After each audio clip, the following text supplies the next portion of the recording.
ఓం గం గం గం గణాధిపతియే నమ. ఓం విశ్వకర్మ వీరబ్రహ్మణే నమ.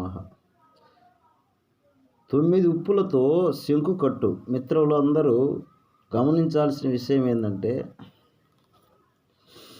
ఈ 5-6 రోజుల నుంచి నేను బ్రహ్మంగారి ఆశ్రమం దగ్గర గుడి కట్టిస్తూ ఆగిన, దానికి వీడియోలు చేయలేకపోయినా, మళ్ళీ ఈరోజు అంతా ఫ్రీ అయిపోయినా, అందుకని వీడియోలు చేస్తున్నా. మిత్రమా, ప్రతి ఒక్కళ్ళు గమనించాల్సిన విషయం ఇదే. ప్రతి ఒక్కళ్ళు కూడా రేపు గుడి కూడా వీడియో పెడతా, చూద్దురు కానీ, ఓకేనా. అలాగే ఈరోజు 9 ఉప్పులతో శంకు కట్టే విధానం చెప్తా, వినండి.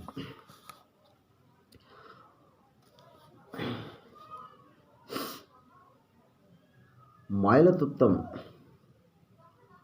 ఒక 10 గ్రాములు, 20 గ్రాములు, నవాసాగరం 20 గ్రాములు, ఎలిగారం 20 గ్రాములు, పటికి 20 గ్రాములు, గంధకము 20 గ్రాములు, బిడారు లవణం అంటే నల్ల ఉప్పు 20 గ్రాములు, సైంధవ లవణం ఒక 20 గ్రాములు, సూర్యకారం ఒక 20 గ్రాములు, తినే ఉప్పు ఒక 20 గ్రాములు.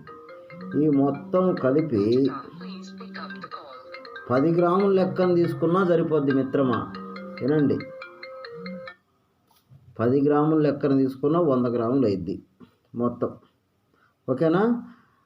9 ఉప్పులు 9 పొదలు 90 గ్రాములు అయింది.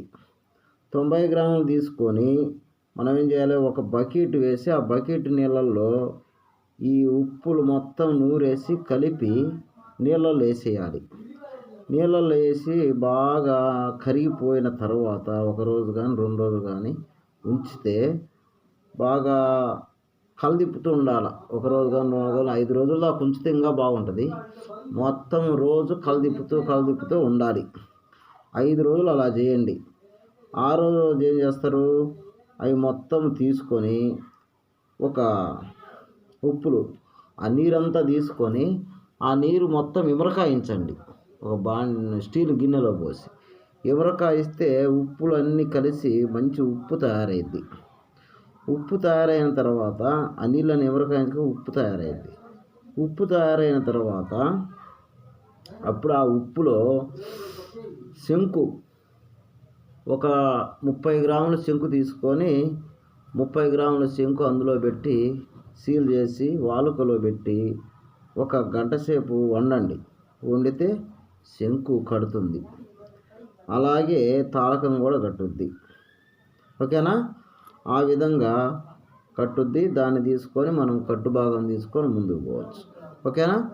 విశ్వకర్మ అవగాహన వీడియోస్ మిత్రమా. Thank you.